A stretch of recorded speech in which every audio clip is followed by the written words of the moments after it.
de equipe que eu tenho que depois disponibilizar. Vou repetir, porque nós vamos começar a gravar de agora. Eu sou a professora Josiane Louvera, de Direito Penal, Processo e Leis, a Carla Andrade, Direito Constitucional, a Renata Jorge, Direito Administrativo. Nós temos uma mentoria para a Polícia Civil. Eu, isoladamente, tinha uma de Penal, Processo e Leis. A Carla e a Rê, juntas, tinham uma de Constitucional com Administrativo. Eu encerrei a minha mentoria agora em fevereiro, e elas estão encerrando um ciclo e vão começar outra agora em março. Então, a pedido dos alunos, porque os que estavam na mentoria delas queriam fazer a minha matéria, os que estavam na minha queriam fazer a delas, nós unimos a mentoria, tá? Unimos, fizemos um grupo só de mentoria. A aula inaugural é hoje. Excepcionalmente hoje está aberto, está pública essa aula, para todos que estão assistindo poderem saber como é o nosso trabalho, para saber como serão as nossas aulas. Nossas aulas são assim, elas são ao vivo, vocês interagem com a gente interage com vocês. Ao final, essa aula fica gravada e a gente disponibiliza o link na nossa lista de transmissão para os alunos que farão parte da nossa mentoria. Então, hoje a gente está com ele aberto para que vocês tenham uma noção de como funciona, tá? Essa nova mentoria vai ser uma mentoria para a Polícia Civil, iniciando agora, hoje, precisamente, dia 4 de março, e ela vai até o dia 30 de junho. A gente encerra ela em junho. Nossa mentoria ela é cíclica, nós vamos separar os assuntos que trabalharemos nesse período de março a junho. Encerrando o mês de junho, acaba a mentoria? Não. Recomeça com um novo ciclo. E aí a gente vai esgotando o tema até a prova. A nossa mentoria ela vai durar até a prova da Polícia Civil. Só que ela vai sendo dividida em ciclos, né? Vai ter agora de março a junho, aí depois de julho, vamos botar até setembro, até que a prova aconteça. E nesse meio tempo a gente vai trabalhando os conteúdos com vocês, tá? Nessa mentoria, teremos direito penal, processo penal, leis penais, constitucional e administrativo. Ou seja, as 5 matérias de direito vocês vão ter em uma mentoria só, ok? Os alunos que já eram nossos alunos e que forem prosseguir, a gente já falou, inclusive nos grupos sobre desconto especial, temos o valor para os que vão começar agora. No final, quem não está inscrito ainda e tiver interesse, é só fazer contato com a gente. A gente explica como é feito o pagamento, questão de valores, tudo isso para vocês. É só fazer contato através do WhatsApp, que nós deixaremos no final da aula. E, a priori, a gente vai começar hoje, cada uma aqui, eu com 3 questões, que são 3 matérias, a Carla Andrade com 2, a Renata Jorge com 2 questões. Então, a gente vai revezar. A Carla corrige uma questão, aí depois eu corrijo uma, depois vem a Renata, e depois faz o rodízio. Carla de novo, Josiane e Renata, aí depois volta a Josiane, tá? Porque, no meu caso, serão 3 questões. Normalmente, a gente manda semanalmente para quem participa da mentoria o quadro de aulas semanais. Então, no domingo, vocês recebem o quadro de aulas semanais para saber quais as aulas vocês terão durante a semana. Qual é o dia, qual é o horário, a gente já manda material, tudo direitinho, e no dia você só assiste. Não pode assistir na hora? Não há preocupação com isso. Todas as aulas ficam gravadas e elas são disponibilizadas através da nossa lista de transmissão. Então, a aula de hoje, além de ser uma aula inaugural para aqueles que já estão inscritos na nossa mentoria, ela vai ficar aberta por 24 horas para aqueles que não estão inscritos entenderem como funciona o nosso trabalho. Depois ela será fechada e, a partir da próxima semana, todas as aulas que nós dermos aqui será exclusivamente para o pessoal que fizer parte da mentoria das divas para a Polícia Civil. Ok? Diva Carla, Diva Rê, querem falar alguma coisa para eles? Na verdade, eu quero agradecer a presença de quem está aqui assistindo ao vivo, quem vai assistir depois gravado.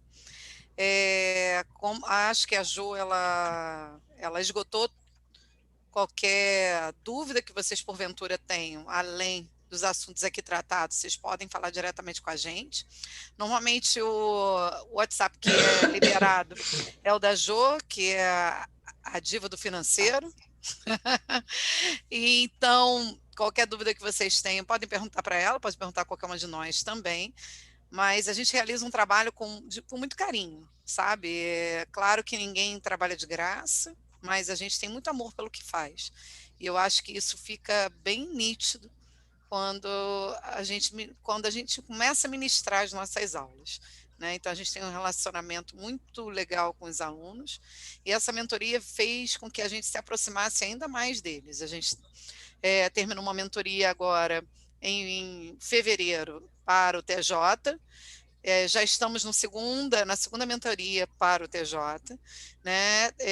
A Jo terminou a primeira para a PSERG e nós estamos em andamento nessa primeira para a PSERG, né?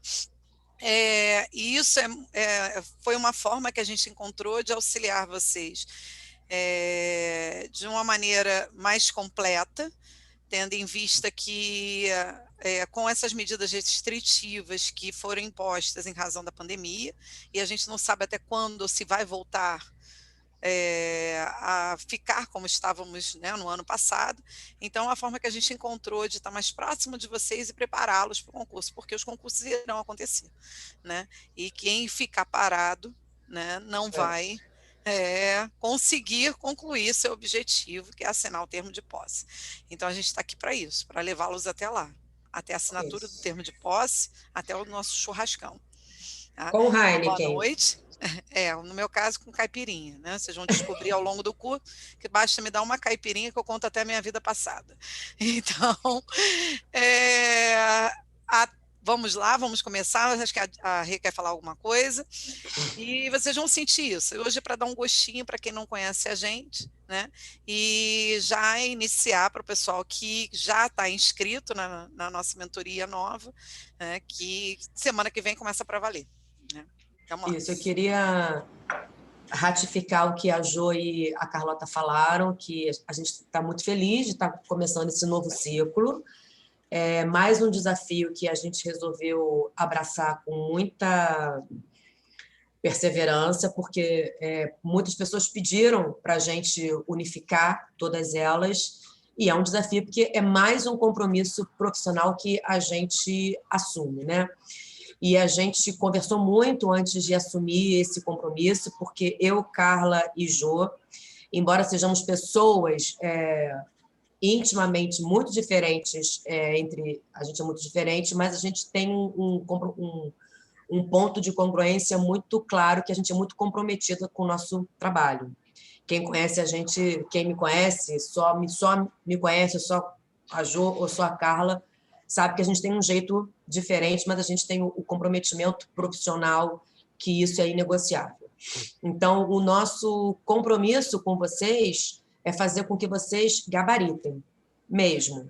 Constitucional, administrativo, direito penal, processo penal e leis penais extravagantes. A gente não vai oferecer nada além da nossa dedicação, compartilhar o nosso conhecimento e fazer com que vocês simplesmente gabaritem a prova. Agora, claro que isso depende também da conjugação de vários fatores, né?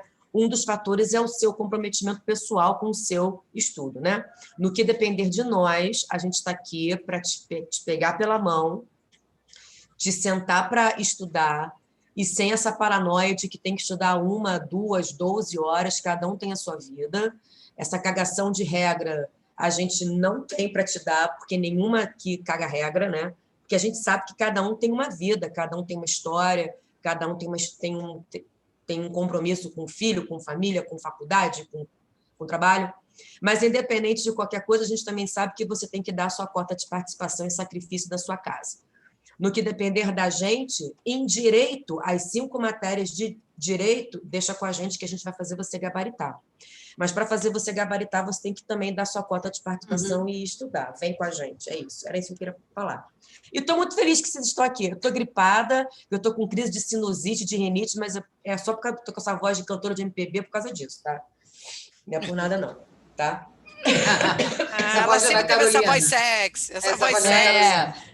A gente faz sempre dobradinha, final de semana, a gente costuma domingo fazer assim um show, ela começa cantando, eu termino, não vim aqui. A minha voz é muito sexy. A minha voz assim no pé do ouvido, assim, você nem imagina como ela é sexy, amiga.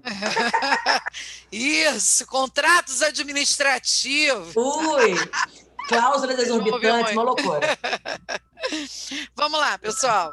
Você vai começar, Carlinha? Posso começar. Tá, então, peraí, deixa eu só te colocar aqui como anfitriã.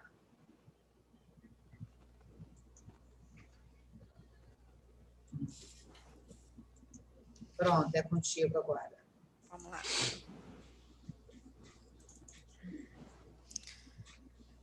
Eu coloquei 2 questões, uma FGV e uma CESP, tá? Então, a primeira que eu vou corrigir é CESP, porque a gente sabe, né, de fontes seguras, que é bem provável que seja uma dessas 2 bancas. Então, eu adaptei essas 2 questões para que a gente falasse sobre tópicos que estão em alta agora no direito constitucional. Aliás, o direito constitucional nunca esteve tão em alta como agora, né? Deixa eu só subir aqui um pouquinho. Então, vamos lá. Primeira questão. À luz da doutrina e da jurisprudência do STF acerca da organização do Estado brasileiro, então você precisava saber ali o tema de organização do Estado brasileiro, repartição de competências, distribuição de competências federativas, seja competência legislativa para legislar sobre determinado assunto, seja a competência para administrar determinado assunto, ou seja, a competência material. Assinale a opção correta. Então, vamos lá. Letra A. A imunidade constitucional sobre opiniões, palavras e votos proferidos por um vereador no exercício do mandato estende-se além do limite territorial do município ao qual ele esteja funcionalmente vinculado. E aí, pessoal, o que vocês acham? Vocês acham que um vereador, no exercício do seu mandato, ele pode proferir, ele tem essa imunidade constitucional que chama imunidade material, dentro do exercício de suas funções, para exacerbar as suas palavras, votos e opiniões dentro do exercício do mandato, além do limite do território do município? Não, né, pessoal? Não. A questão, ela fala aqui, deixa eu colocar assim para vocês. A questão, apesar de que vocês conseguem me ver, né, Jô? Eles conseguem me ver quando eu faço isso, não consegue quando eu compartilho? Ah, tá, eu que não estou os vendo. Então, a questão, ela fala sobre imunidade constitucional, né? Então, imunidade para o parlamentar, seja ele na esfera municipal, na esfera estadual, na esfera federal, a gente sabe que eles possuem imunidades materiais, né? Já o vereador, essa imunidade dele, em razão das suas opiniões, palavras e votos, para que ele possa exercer a vereança de modo a não ser processado por, vocês vão aprender, né, com a diva Jô, né, calúnia, injúria, difamação, quando a gente não sabe o que significa os 3, a gente diz que vai processar pelos 3, né, sim? Então, eles têm essa imunidade, o STF já decidiu que é apenas em razão do cargo, né, e no exercício de suas funções, e o vereador, de acordo com a Constituição, é apenas no limite do município, da circunscrição do município. Ele pode até proferir essas palavras, opiniões e votos por exemplo, na Assembleia Legislativa, num ato que ele venha participar de maneira formal, né, segundo a doutrina, desde que tenha relação com ao exercício da vereança dentro da circunscrição daquele município. Ele pode até falar algo na Assembleia, mas se estiver ligado ao exercício da sua vereança, ele continua imune. Mas a regra é que a Constituição, segundo a doutrina e segundo a jurisprudência do STF, essa limitação ela seja apenas na circunscrição do município, diferente do deputado estadual, diferente do deputado federal. A gente não vai entrar nesse assunto agora, porque senão eu acabo com a minha segunda questão, tá? Então, não, está errado, porque não pode ser além, deixa eu só pegar aqui a caneta, não pode ser além do limite territorial do município, tá? Letra B, é inconstitucional disposição de Constituição estadual que condicione a instauração de ação penal por crime comum contra governadores, a prévia autorização legislativa. Isso aqui ninguém pode errar, né? A gente hoje tem um exemplo material disso, que é o que aconteceu com a Whitney Houston, não é isso? Com o Witzel, né? Então, ele teve que primeiro passar por uma autorização da Assembleia Legislativa para que essa denúncia, essa queixa-crime fosse admitida, né, pelo STJ? Não. Então, a Constituição, na verdade, a Constituição Federal, ela não trata sobre esse assunto. Então, eu não posso alegar o princípio da simetria, que é justamente replicar as normas da Constituição Federal na Constituição do Estado de forma absoluta. Então, o STF decidiu, através do informativo 863 de 2017, que essa denúncia ou essa queixa-crime independem de autorização da Assembleia Legislativa, no caso de cometimento de crime comum do governador.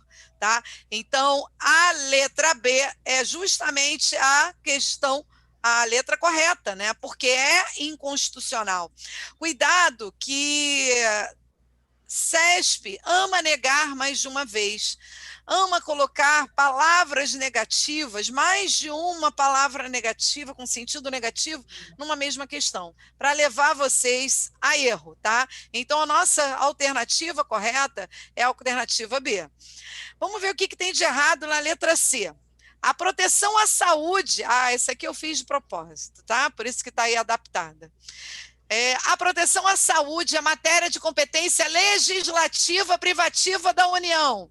E aí, a gente está vivendo, eu tenho, assim, se eu tivesse que adivinhar, né, dar, assim, um momento mãe de Iná para os próximos concursos, eu diria que esse tema, não só a questão da imunidade, né, dentro do Poder Legislativo, assim como essa parte de organização político-administrativa, repartição de competências no tocante à saúde, ela com certeza vai cair nos próximos concursos. Então, vamos lá. Saúde. Saúde é um tema que é privativo só da União? Eu tenho um macete que eu costumo passar para os alunos, que tudo que gera status e gera dinheiro é privativo da União. Ou seja, se for na competência legislativa, é privativo da União. Se a competência for material, é exclusivo da União. Mas gerou trabalho, gerou despesa, ela divide isso com os outros entes. O problema é que o tema saúde hoje vai ficar martelando na cabeça, porque a gente sabe que gera despesa. Olha a pandemia aí, gera muita despesa, gera muito trabalho. Então, na verdade, isso não pode ser só da União. O problema é que o tema agora, eles estão parecendo que estão no cabo de guerra, não é verdade? Então é possível que um tema como esse caia na prova de vocês. Se a saúde, a proteção à saúde, cuidar da saúde é um tema que gera trabalho e gera despesa, vai ser dividido para os demais entes. Então, se a competência for material, a competência é comum, está lá no artigo 23, inciso 2º, cuidar da saúde, assistência pública, da proteção e garantia das pessoas portadoras de deficiência. Então, é a competência comum. Não sei que tanta briga a gente está vendo aí em relação à vacina, compra de vacina, né? Determinar se fecha ou não fecha, precisou o STF falar, está na Constituição, meu Deus do céu. E se a competência for para legislar, a competência ela é concorrente. Competência para legislar é concorrente, está previsto no artigo 24, inciso 12. É concorrente entre a União, Estados e Distrito Federal, legislar sobre previdência social, proteção e defesa da saúde. Logo, não é privativa, ela está aqui, está falando da legislativa, não é privativa da União. Tá? É concorrente. Letra D. Pertence à União a competência para edição de lei que institua regiões metropolitanas. Né? Na verdade, os estados, a regra é que os estados legislem, né, dentro da competência federal, eles legislem de forma concorrente, né? Mas eles têm, de acordo com a Constituição Federal, uma forma de legislar também remanescente, residual, né? Que está lá no artigo 25, parágrafo 1º. E a gente aprende que também está no artigo 25, parágrafo 2º e 3º, falando sobre duas competências que são privativas dos estados. Quais são as competências que são privativas dos estados quando se refere à exploração de gás, né, canalizado, né, ou a concessão desse serviço, não é isso? Só a gente lembrar, todo mundo acha que exploração de gás canalizado local é município. Não é, só a gente lembrar da SEG, Companhia Estadual de Gás. E a segunda competência que é privativa dos estados é instituir regiões metropolitanas, aglomerações urbanas e micro-regiões. Então, pertence à União? Não, pertence aos estados essa competência. Tá? Deixa eu só apagar aqui para eu subir um pouquinho. Letra E. Qual é o erro, então? Voltando aqui, letra B é a letra certa, né? Letra E. Aos estados compete legislar sobre as hipóteses em que é permitido porte de arma para servidores públicos em seu cargo. Porte de arma tem a ver com que direito? Tem a ver com direito penal, não é isso? Legislar sobre direito penal compete aos estados? Não. Eu tenho uma legislação penal para cada estado? Claro que não. É uma competência que é privativa da União. Na verdade, no tocante a direitos, a gente só tem o TFUP, né, que é a competência concorrente, além ali de direito ambiental, né, do direito ao consumidor, que é a defesa do consumidor, TFUP, pelos danos causados ao meio ambiente, pelos danos causados ao consumidor. Então, TFUP, né, que é o tributário, econômico, financeiro, urbanístico e penitenciário. Tudo que interessa ao Cabral, tudo que interessa ao Pezão, tudo que interessa a Whitney Houston, não é isso? Tributário, econômico e financeiro, urbanístico do Leblon, da Barra, de Ipanema, e penitenciário de Benfica e Bangu, né? Tirando isso, o restante dos direitos será de competência privativa da União. Então, não pode pertencer aos estados. Porte de arma tem a ver com direito penal. Tranquilo, pessoal? Então, só para ratificar, a letra certa da nossa primeira questão é a letra B. Alguma dúvida? Eles ficaram com alguma dúvida? Não. Nenhuma chegou aqui. Ainda não? Tranquilo. Beleza. Eu vou ficar de olho aqui no chat, tá? Podem fazer. Próxima diva Rê. Sou eu agora? Não, aí pode passar para mim. Então vai, Jô. O meu depois são ela vai 3, fazer 3. Isso, vai. Tá, beleza.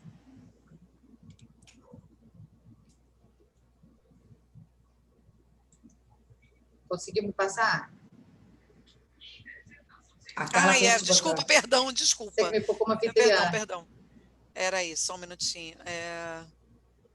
Como é que faz mesmo, hein? Desculpa, 3 é no meu nome, né? do seu lado direito, vai lá no meu rosto. Tem no 3 seu pontinhos, rosto. clica Tá, com no o seu mouse rosto. direito. Perdão, com o mouse direito. Direito. Vou colocar como anfitriã. Não é com direito, não. Colocar em sala de espera, tornar anfitrião. Tá, desculpa. Foi. Vamos lá, turminha, vamos compartilhar agora a parte de direito penal. Deixa eu abrir aqui com vocês. Bom, nossa primeira questãozinha aqui. Olha aqui. Herodes, portando uma faca, desfere golpe em Kublai, que cai em terra. Apesar disso, Herodes não continua com seu ataque, retirando-se imediatamente do local. Nos termos do Código Penal, tem-se a denominada, olha só, aqui o seu examinador ele quer saber se você entende sobre crime consumado, sobre crime tentado, sobre desistência voluntária e arrependimento eficaz. O artigo 14 do Código Penal, ele vai dizer para você quando que um crime é tentado. Abra aqui o seu artigo 14, eu estou aí compartilhando com você. Ele vai dizer para você o seguinte: diz-se crime consumado quando nele se reúne todos os elementos de sua definição legal. Então, se o João quer matar o Pedro, dispara sua arma de fogo, mata, o crime está consumado. Porque nesse crime reuniu-se todos os elementos de sua definição legal, que é matar alguém. Agora, quando que esse crime vai ser tentado? Esse crime vai ser tentado quando se verificar aqui, ó, crime consumado, crime tentado. Quando se verificar, o crime vai ser tentado quando iniciada a execução não se consumar por circunstância alheia à vontade do agente. Então, se o João quer matar o Pedro, ele vai disparar sua arma de fogo, dispara, e no momento em que ele dá início à execução, alguém chega e o impede de consumar aquela infração, a gente vai estar diante de um crime tentado. Então, quando a gente fala de tentativa, você vai perceber que aqui o agente, na tentativa, o infrator, ele quer prosseguir e não pode. A intenção dele é consumar a infração. Então, ele quer prosseguir para obter o resultado e não pode, ok? Ele quer obter o resultado, ele quer prosseguir para obter o resultado e não pode. E não pode por circunstância alheia à sua vontade. Não pode por circunstância alheia à vontade do agente. Então, ele não consegue o resultado, não é porque ele não quer, não é porque ele desiste, não é porque ele se arrependeu de um ato praticado, mas é porque ele não conseguiu obter o resultado, porque uma circunstância alheia à sua vontade inicial o impediu de obter esse resultado. A gente diz que o crime é tentado. Agora, é possível que o João ele prepare tudo para matar o Pedro, ok? Ele preparou todos os atos, ele pegou a arma, ele ficou lá esperando que a vítima passasse pelo local, e na hora que a vítima passou, ele, inclusive, pensou em iniciar a execução, mas ele decidiu, ou ele faz como aqui na questão o infrator fez. Ele agiu, podia prosseguir, mas não quis. Então, quando o agente pode prosseguir, mas ele desiste, ele não quer prosseguir, quando o agente pode prosseguir. Tem uma televisão ligada aí, gente, mas eu acho que é da Rê. Acho que é o microfone da Rê. Está jogando videogame. É, mas desiste. Não, é só você mutar seu microfone. Ah, tá. Perdão, mas, ó, quando a gente pode prosseguir, mas desiste, ele pode continuar no seu intento criminoso, ele pode prosseguir, ele pode obter o resultado, mas ele desiste de prosseguir nisso. Aí a gente tem o que a gente chama de desistência voluntária. E aí tem aquela hipótese em que o agente ele pratica os atos executórios, mas ele impede o resultado. Ele esgota, ele não desiste de nada. Ele esgota a prática dos atos executórios e impede o resultado. Quando o agente infrator ele desiste de prosseguir na execução, sem que ninguém o impeça, ele simplesmente desiste de prosseguir quando ele pode prosseguir, a gente vai estar diante do que se chama de desistência voluntária. Quando a gente pratica todos os atos executórios, mas esse agente impede o resultado, impede dele, dessa infração penal, se consumar, aí então você está no arrependimento eficaz. Aqui o agente vai ter um arrependimento eficaz e na hipótese dele desistir de prosseguir no seu intento, quando ele poderia, a gente vai ter a desistência voluntária. Josiane, o que isso vai trazer de consequência distinta? Lembre-se, na tentativa, eu quero prosseguir, eu quero obter o resultado e, por circunstância ali, a minha vontade, eu não consigo obtê-lo. Então, nesse caso, como eu serei punido? Eu serei punida com a pena correspondente do crime consumado, reduzida de 1 a 2/3. Vai reduzir do máximo quanto mais distante eu fiquei de obter o resultado. Vai reduzir do mínimo, aliás, vai reduzir do máximo quanto mais distante eu fiquei de obter o resultado. E vai reduzir do mínimo quanto mais próximo do resultado eu fiquei, ok? Então, na tentativa, eu respondo pelo crime que eu queria praticar, porém, eu respondo por ele na forma tentada. Isso traz como consequência a redução de 1 a 2/3 da pena. Já na desistência voluntária no arrependimento eficaz, eu não respondo pelo crime que inicialmente eu queria praticar.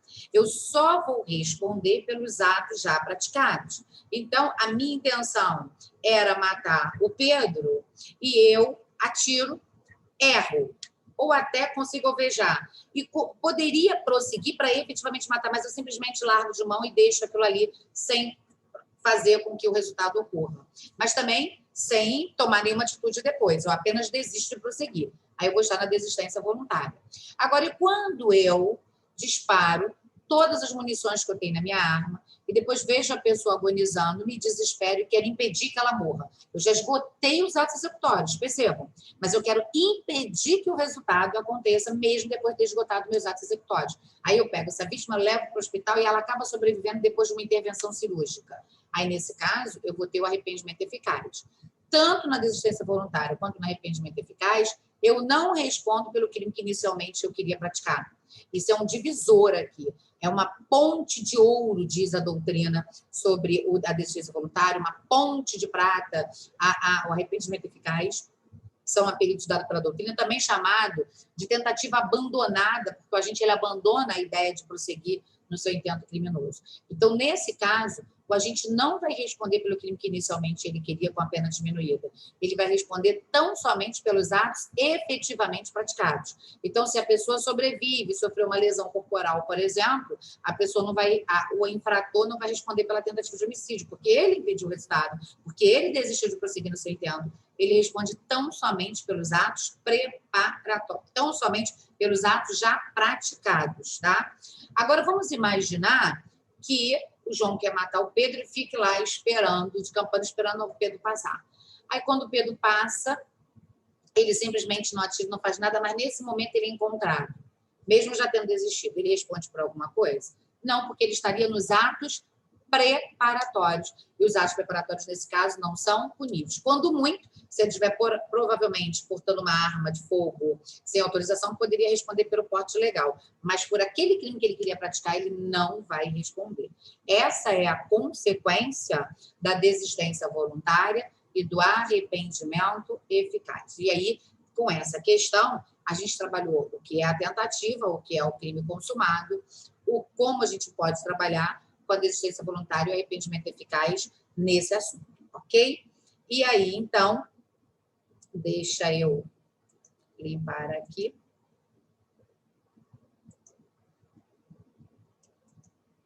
E aí, então, o nosso gabarito dessa questão, depois de todo explicado, Herodes, portando uma faca, desfere golpe em Kublai, que cai em terra. Apesar disso, Herodes não continua com o seu ataque, ou seja, ele podia prosseguir e não prosseguiu. Ele para, ele retira-se do local de forma imediata.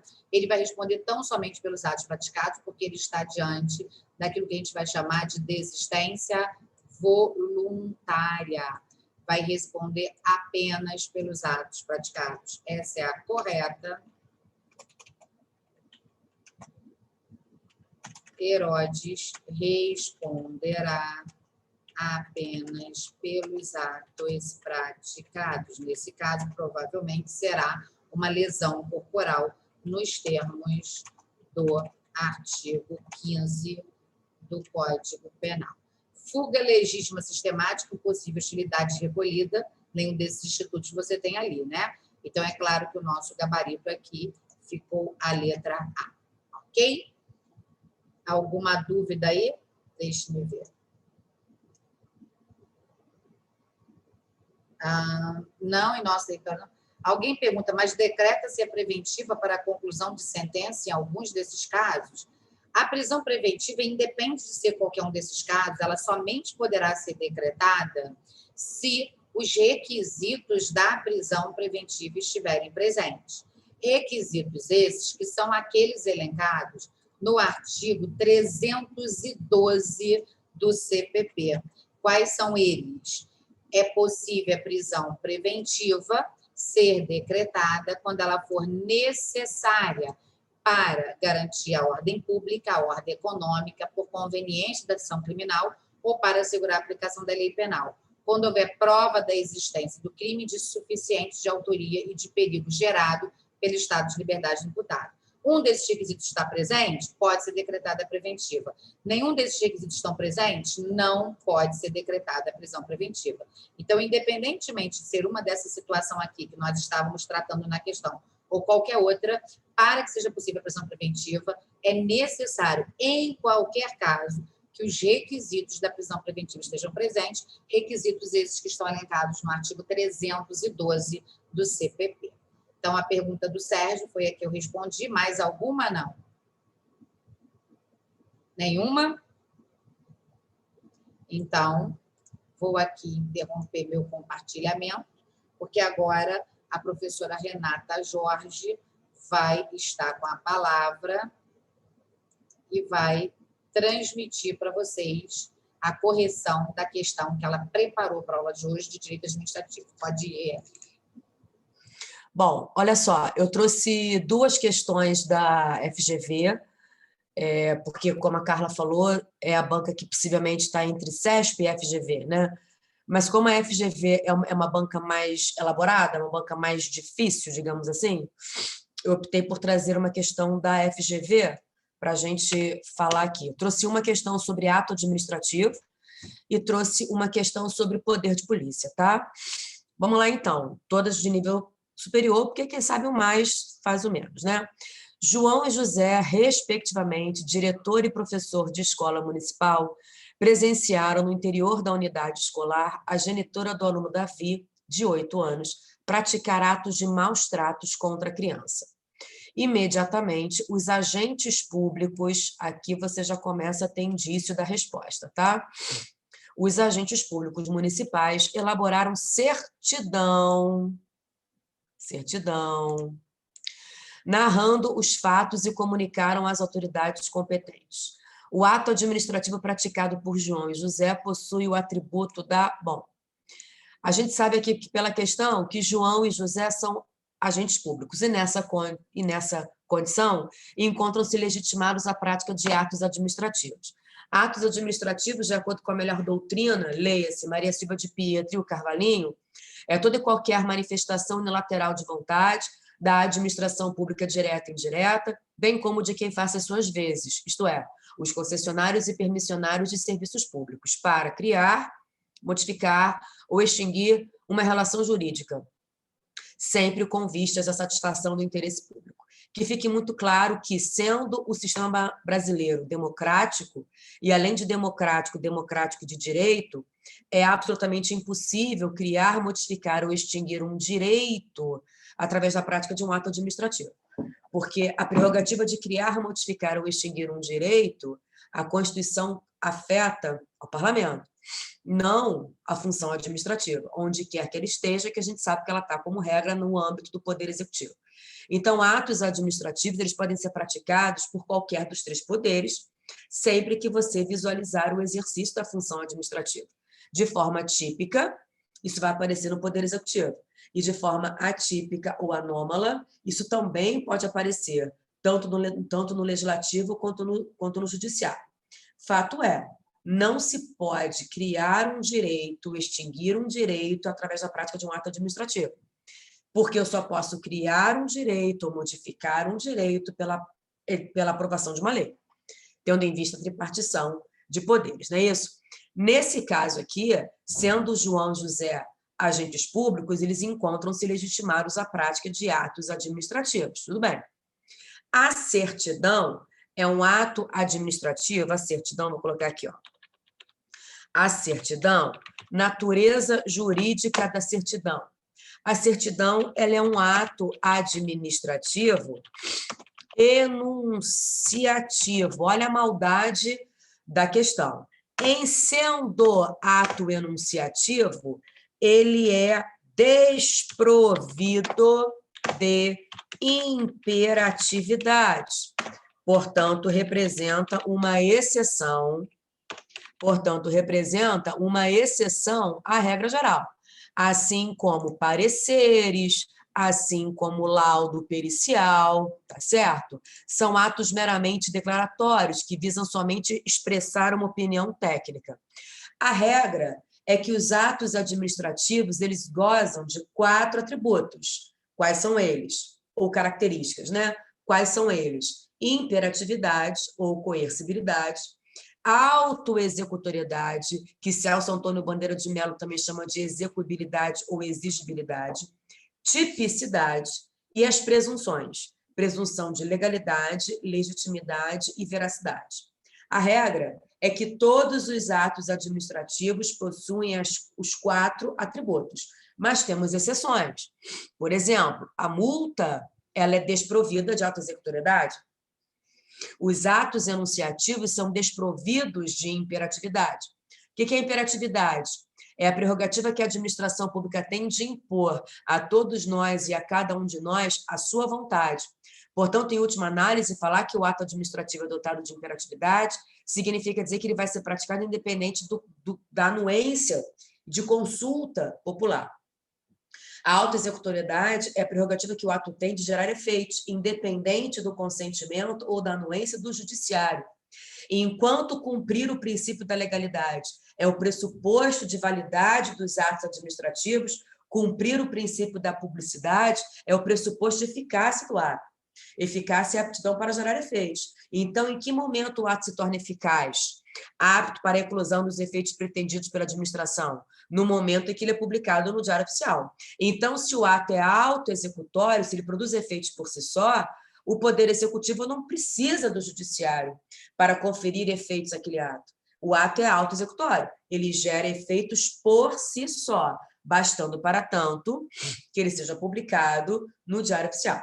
A tipicidade, na verdade, é um conceito que a Maria Silvia de Pietro trouxe lá da parte geral do direito penal. Né? No livro dela, inclusive, ela fala isso. Vocês sabem isso, que Jo é a professora da matéria, mas a gente sabe que não há crime, está na Constituição, não há crime sem lei anterior que defina, né? Nem pena sem prévia combinação legal. Então, o crime é uma equação, fato típico, ilícito e culpável. O que é tipicidade? É a perfeita adequação, não é isso? Entre a conduta do agente e a lei. Aí a de Pietro trouxe esse conceito lá do direito penal e trouxe aqui para o direito administrativo, dizendo que o ato administrativo tem que ter tipicidade, tem que ter perfeito encaixe, perfeita adequação entre a conduta da administração pública e a lei. É isso. E as presunções, presunção de legalidade, legitimidade e veracidade. Vou dizer aqui o seguinte, no direito brasileiro existem 2 espécies de presunção. A presunção pode ser absoluta, também chamada de presunção iuris et de iure, ou relativa, também chamada de presunção iuris tantum. Presunção absoluta é aquela que não admite prova contrária, nem adianta. Nenhum argumento que você trouxer em sentido contrário vai ser capaz de quebrar a presunção que a lei faz. A Jo está aqui para nos auxiliar. E o exemplo que eu dou em sala é esse, a inimputabilidade do menor de 18 anos. Né? Mesmo que você ache que o menino de 17 anos entendeu o que ele fez, não quer saber. A lei usa o critério biológico. Ela presume que aquele rapaz, aquela pessoa, não tem capacidade de entender o caráter ilícito do seu ato. Uma presunção absoluta, tá certo? Já a presunção relativa, que é a presunção que gozam os atos administrativos. Presunção relativa é aquela que admite prova em contrário. Então, você pode quebrar a presunção se você trouxer uma prova em sede de recurso administrativo. Cara, não basta a simples alegação, não basta a simples sugestão. Você tem que provar por A mais B que você está certo e que a administração está errada. Então, o ato praticado por João e José goza da presunção de veracidade, de legalidade e legitimidade. A princípio, o ato é legal, está de acordo com a lei. A princípio, o ato é legítimo, satisfaz o interesse público. E, a princípio, o ato é verídico. Ele traduz uma situação que, de fato, aconteceu. Então, nessa certidão, quando eles falarem lá que a mãe, que a genitora do Davi, menino de 8 anos, bateu, agrediu, a princípio, o conteúdo da certidão goza de presunção de veracidade. Porque a presunção ela está do lado da administração, ela não está do lado do particular. Até porque esses atributos existem para que o poder público atinja mais rapidamente o interesse público. Então, sim, qual é o atributo que tem esse ato? Presunção, olha, de veracidade de seu conteúdo, que admite prova em sentido contrário. Executoriedade não é o caso, autotutela nem atributo é, o atributo é autoexecutoriedade, a autotutela é um princípio do direito administrativo que está no artigo 53 da Lei 9784 de 99 e nas súmulas 345 e 473, ambas do STF. O princípio da autotutela também é chamado atualmente pelo STF de sindicabilidade, tá? Guarda esse termo. Imperatividade não é, porque eu já expliquei do que se trata, e precaução nem atributo que saia. Que fique claro o seguinte, vai acontecer aqui a inversão desculpa, do ônus da prova. Desculpa.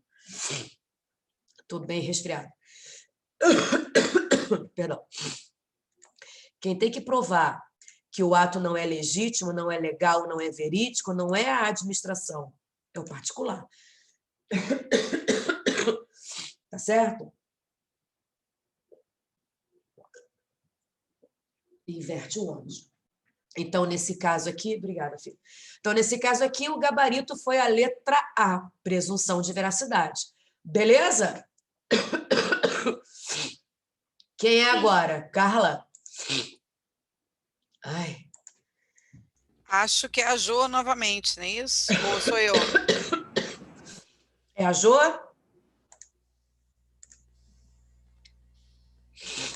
Não estou te ouvindo. Seu áudio. Tem uma dúvida para a Renata aí dos alunos. Ah, tem? É do Alan, ele pergunta: hiperatividade é sinônimo de poder de polícia? Não. Alan, não. A imperatividade, Alan, não é sinônimo de poder de polícia. A imperatividade é uma das características do poder de polícia. Na verdade, no poder de polícia, a imperatividade ela recebe o nome de coercibilidade. O ato de polícia, como qualquer ato administrativo, ele tem imperatividade. Só que o ato de polícia tem uma imperatividade mais assertiva. Desculpa. Porque o ato de polícia é a chancela da lei à eventual truculência do Estado. É a permissão da lei, a possibilidade do agente público agir com um pouco mais de energia. Então, no momento que o Estado pratica o ato de polícia, o Estado vai subjugar o particular ao seu comando. Isso é a coercibilidade do ato de polícia. Então, na verdade, a imperatividade, especificamente no ato de polícia, ela sofre uma evolução.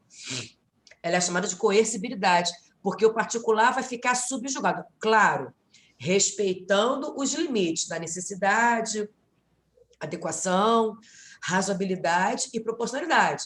Porque se ultrapassar o limite, pode até configurar crime de abuso de autoridade. Tá claro? Tem outra perguntinha para você. Diga. A outra perguntinha é da Heloíse, que fala assim, isso acontece com multa, a gente tem que provar? Sim, qualquer ato administrativo é dotado de presunção. O ato enunciativo não tem imperatividade. A multa não tem autoexecutoriedade, mas todos têm presunção de legalidade, legitimidade e de veracidade. Então, quando a administração pública emite uma multa de trânsito contra você, dizendo que no local tal, no horário tal, você praticou a infração tal, a presunção está do lado dela. O ato é presumidamente válido. Só que a multa é um ato punitivo ou sancionatório. Então, se é um ato punitivo, a presunção é relativa. Então, admite prova em contrário. Aí você vai recorrer da multa. Não é isso? Você só pode recorrer porque a presunção que ela possui é relativa. Se ela possuísse presunção absoluta, não caberia nem recurso. Aí você vai recorrer. Quem tem que provar? É a administração que tem que provar que o ato dela é legal? Ou é você que tem que provar que o ato dela é ilegal? É você que tem que provar. E inverte o ônus da prova. Normalmente, no direito, o ônus da prova compete a quem alega. Mas no direito administrativo, não. Inverte o ônus. Quem tem que provar que o ato não é legal, não é legítimo e não é verídico é o particular, não a administração. Entendeu? Só essas, né? Muito bem. Agora pode passar para mim, né? Isso.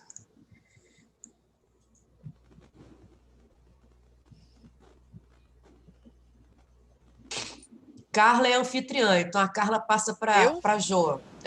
Eu achei que fosse você, aí eu botei você. Ah, tá. Então pode ser a Carla. Se ela quiser corrigir agora, depois eu corrigir, aí depois vai eu, depois vai a Renata, vai eu de novo.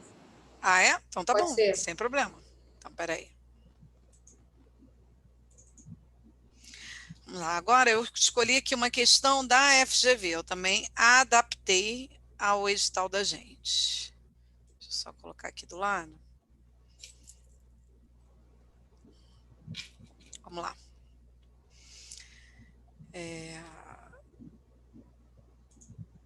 Mais uma polêmica aí. Também aposto em questões cobrando esse tema, como eu falei para vocês na primeira questão, nos próximos concursos, tá? Passou para mim. Diretores de universidade estadual convidaram todos os deputados estaduais para um debate cujo tema é segurança pública. Ia dar merda? Claro que ia, né? Bom, vamos lá. Por ocasião do evento, em 26 de fevereiro de 2018, José, apresentado na condição de deputado estadual, vou mudar um cadinho aqui, né? Vou mudar aqui. José, deixa eu ver aqui.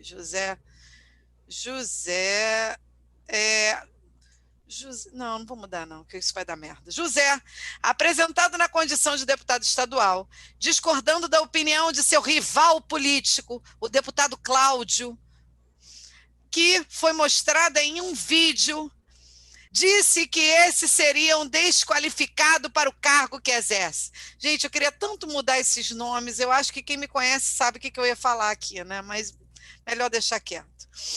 Vamos lá, quando eu vi essa questão, eu ri sozinha.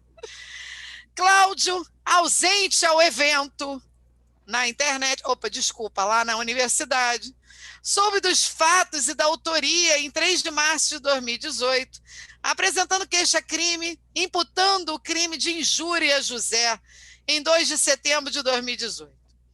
No momento de apresentar a queixa-crime oferecida, considerando apenas as informações narradas ao enunciado, a autoridade judicial competente, então ele pede aqui, ele quer saber se a autoridade judicial competente deve receber a queixa-crime ou não deve receber a queixa-crime.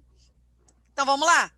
Deixa eu mostrar uma coisa aqui interessante para vocês, né? Está em voga aí esse assunto. Deixa eu ver se eu consigo, que eu tentei botar ali atrás. Coloquei aqui para vocês a Constituição segundo o Supremo. E aí a gente chega ali no artigo 53, que fala das imunidades. Vou botar, aliás, deixa eu voltar só um pouquinho. Guardem aí rapidinho, porque eu não consigo fazer isso. Deixa eu tentar. Peraí.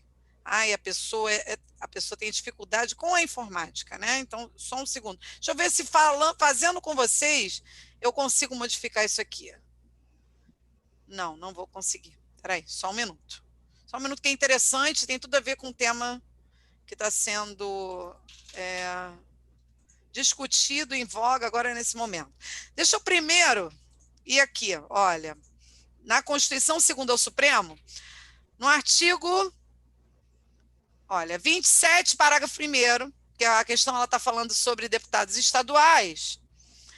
Então, 27, parágrafo 1º, vai falar sobre o mandato dos deputados estaduais, que é de 4 anos, igual aos demais deputados, aplicando-se leis às regras desta Constituição, sobre o sistema eleitoral, inviolabilidade e imunidades, remuneração, perda de mandato, licença, impedimentos e incorporação às Forças Armadas. Então, tudo que está na Constituição, referindo-se a deputado federal e senador, também vai ser aplicado a deputado estadual. E aí a gente tem logo aqui de cara, de novembro de 2020, publicado em novembro de 2020, essa ADI 5.823, falando o seguinte: a teor do disposto no artigo 27 da Constituição Federal, os deputados estaduais estão protegidos pelas regras de inviolabilidade previstas em relação aos parlamentares federais. Então, beleza, porque na questão anterior a gente falou sobre o governador, né, poder estar na Constituição estadual, prevendo que ele deveria ter a autorização para instauração de processo contra ele, autorizado pela Assembleia Legislativa. Eu disse que não.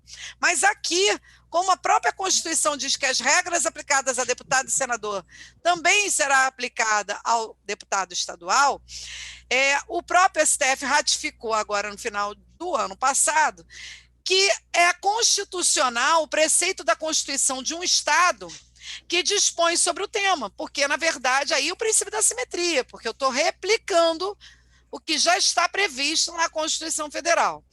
E aí eu vou limpar aqui para chegar... A gente já sabe que tudo que é aplicado ao deputado federal, ao senador, também será aplicado ao deputado estadual, que é a questão em si da nossa questão. Deixa eu só colocar lá de volta, para eu botar aqui para vocês. Espera aí.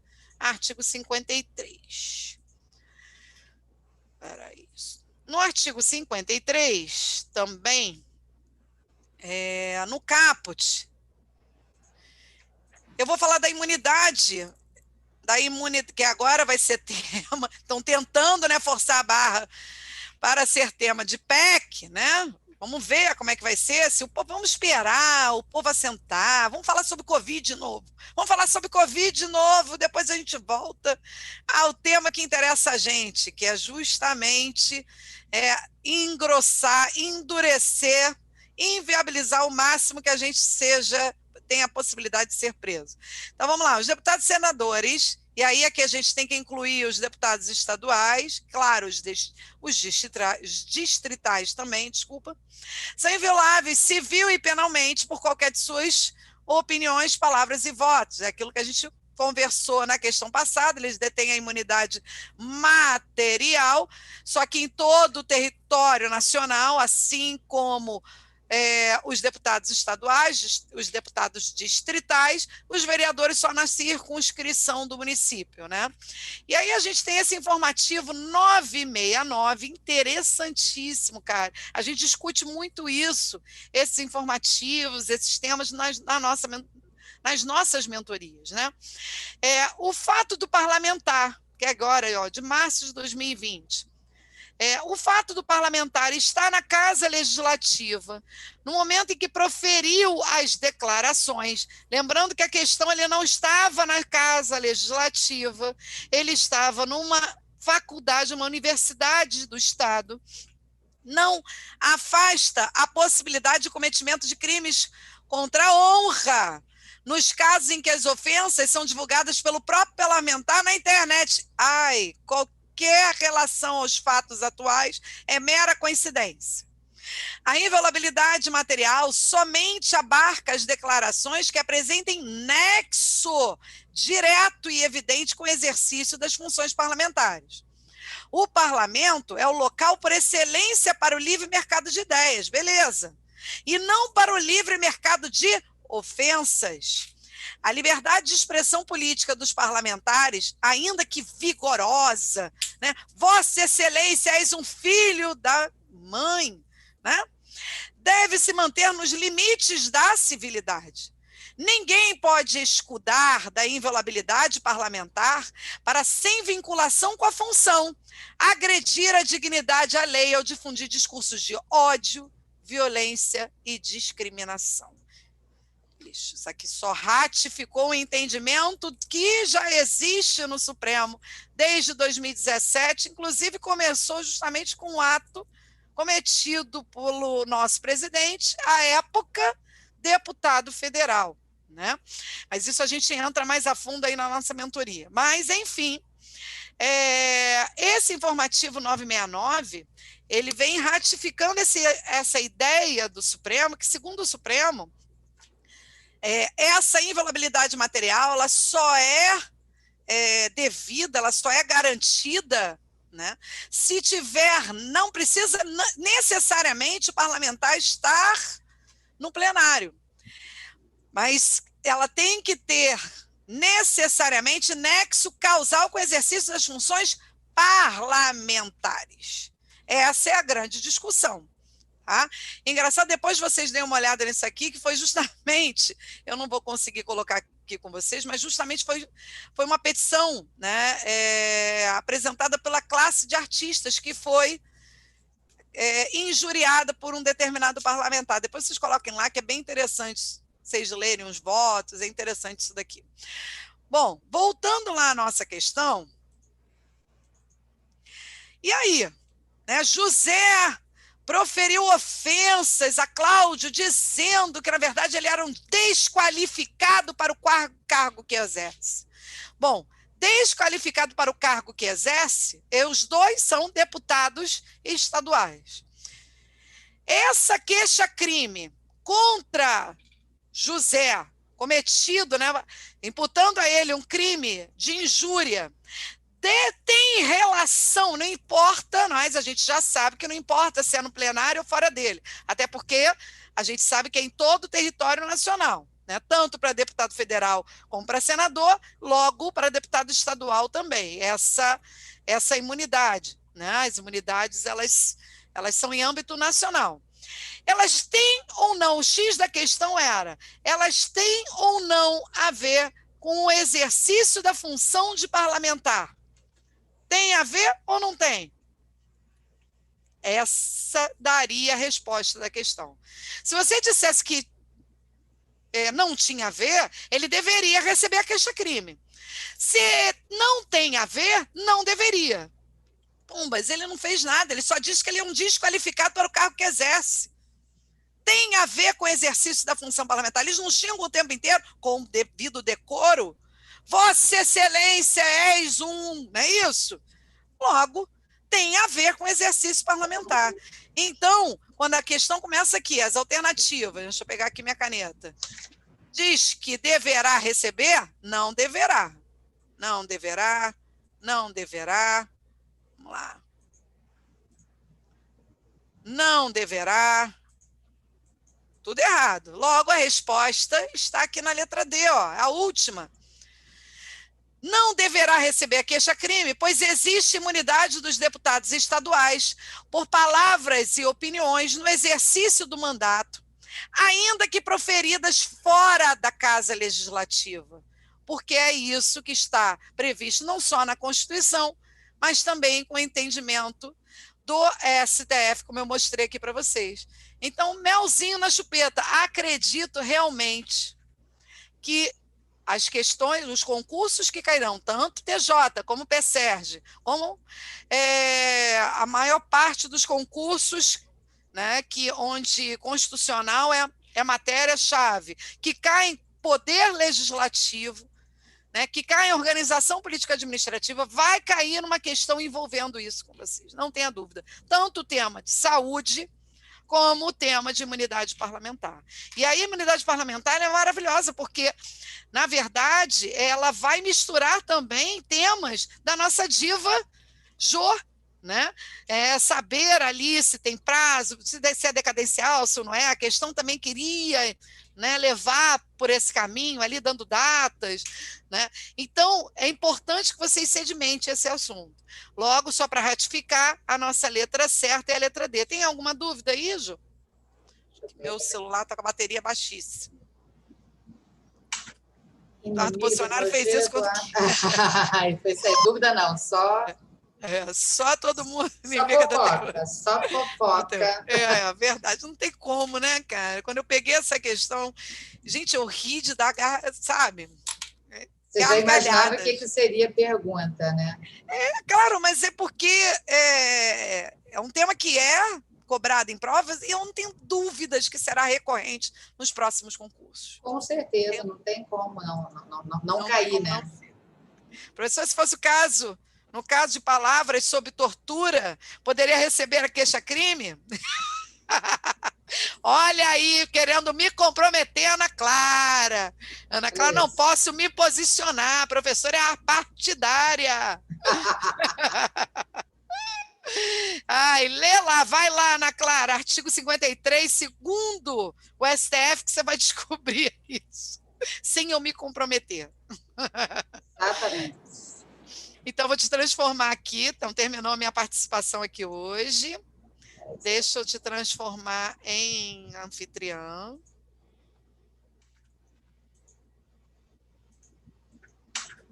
Agora foi. Será que é a Ana Clara do BBB? Fiquei aqui pensando agora. Não. Para perguntar assim, né? Ao de Daniel Silveira, não conheço Daniel Silveira. Quem é? Nasceu? Ih, não conheço. Não conheço. Da onde são isso? Vai lá, deixa eu tirar até meu som para eu não rir. Vamos lá. Deixa eu abrir aqui o meu. Vamos lá, turma, compartilhar mais uma aí agora. Vai ser processo penal. Nossa segunda questão. Olha aí. Assinale a alternativa cujas informações preenchem correta e respectivamente as lacunas nos termos do artigo 4º do CPP. Bom, verifica-se que, de antemão, o seu examinador quer que você responda sobre inquérito policial. Então, a polícia judiciária será exercida no território de suas respectivas circunscrições e terá por fim a apuração. Bom, a apuração, nós sabemos que a polícia tem por finalidade apurar indícios de autoria e prova da materialidade. Então, ela vai apurar as infrações penais e a sua autoria.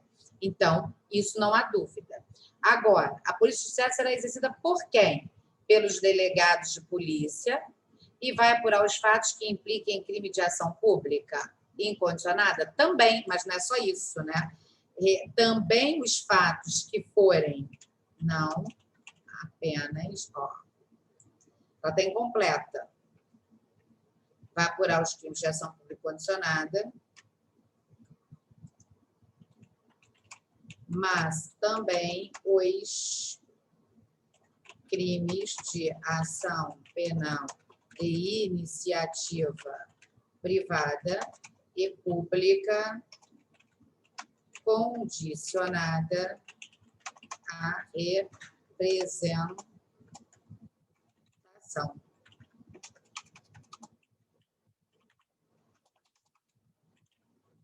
Nos termos do artigo 5º, inciso 1, 2, parágrafos 4º e 5º do CPP. Então, por isso está errado aí. Ela, na verdade, ela está uma questão incompleta. E vocês têm que aprender uma coisa. quando forem fazer prova múltipla escolha, tem sempre que levar em consideração que quando a gente tem uma prova de múltipla escolha com várias assertivas, a que você vai marcar como correta é a mais certa, é aquela que está praticamente exatamente igual à lei. Então, é claro que a Polícia Judiciária será exercida por delegado de polícia no território de suas respectivas circunstâncias, terá por fim apurar os crimes de ação pública incondicionada? Sim, essa é uma finalidade. Mas é só isso? Não. E é isso que está efetivamente escrito no artigo 4º do CPP? Não. Então, por isso, essa não pode ser correta. Você vai procurar uma outra que se encaixe melhor. Então, pelos delegados de polícia, sim, das infrações penais mediante autorização judicial? Errado. Errada, porque o delegado de polícia não precisa de autorização judicial para apurar as infrações penais. Pelo simples fato de que essa é a sua atribuição. Artigo 4º, 5º do CPP, combinado com artigo 2º, parágrafos 1º e 2º da Lei 12.830 de 2013. Combinado com artigo 144, parágrafo 4º da Constituição Federal. Ok? Agora, nós vamos para a terceira alternativa. Pelas autoridades policiais das infrações penais e sua autoria. Essa é a correta. Essa é a efetiva redação do artigo 4º do Código de Processo Penal. Ele vai dizer para a gente exatamente o seguinte. Deixa eu pôr aqui para vocês.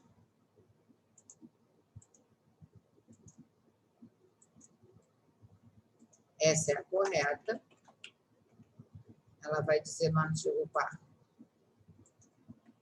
A Polícia Judiciária será exercida pelas autoridades policiais no território de suas respectivas circunscrições e terá por fim a apuração das infrações penais e da sua autoria. Então, efetivamente, essa é a alternativa que corresponde à exata redação do artigo 4º do CPP. Jussiane, então, investigação criminal para apurar autoria e materialidade de uma infração somente será feita pela autoridade policial? Não, porque nós sabemos que investigar é uma das atribuições da autoridade policial, é uma das atribuições do delegado de polícia. Mas o próprio parágrafo único aqui do artigo 4º do CPP vai dizer a competência que você vai ler na sua mente, não como competência, mas como atribuição definida neste artigo, não excluirá a de autoridades administrativas a quem por lei seja cometida a mesma função.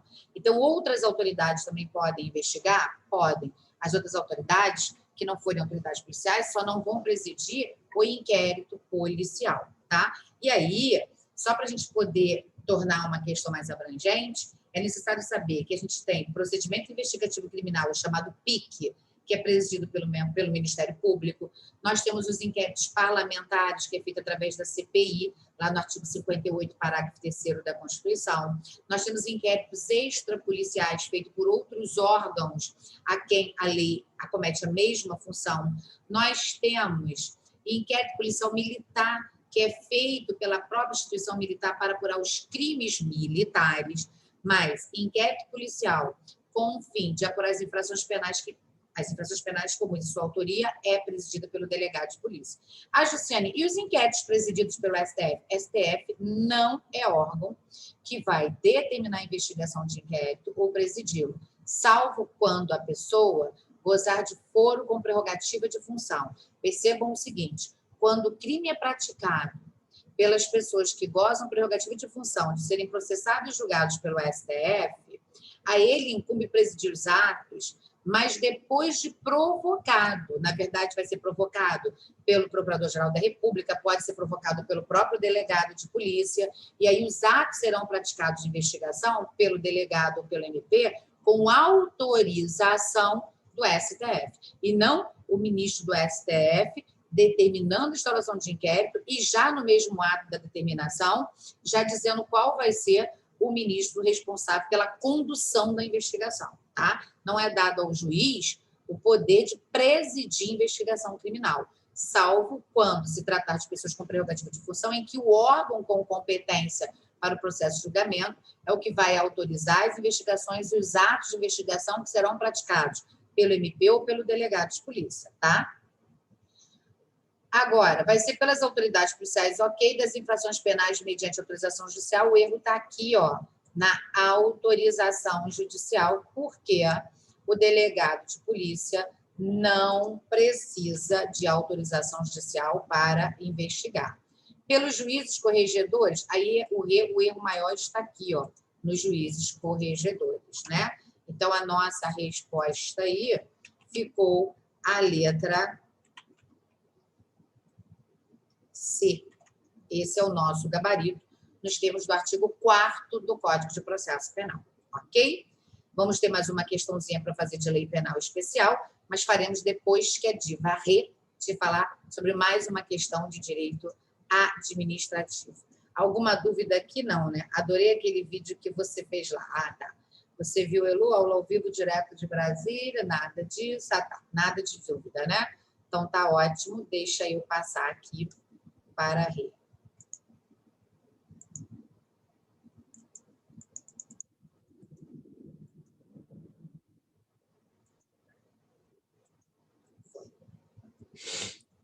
Bom, vamos lá. Vamos lá.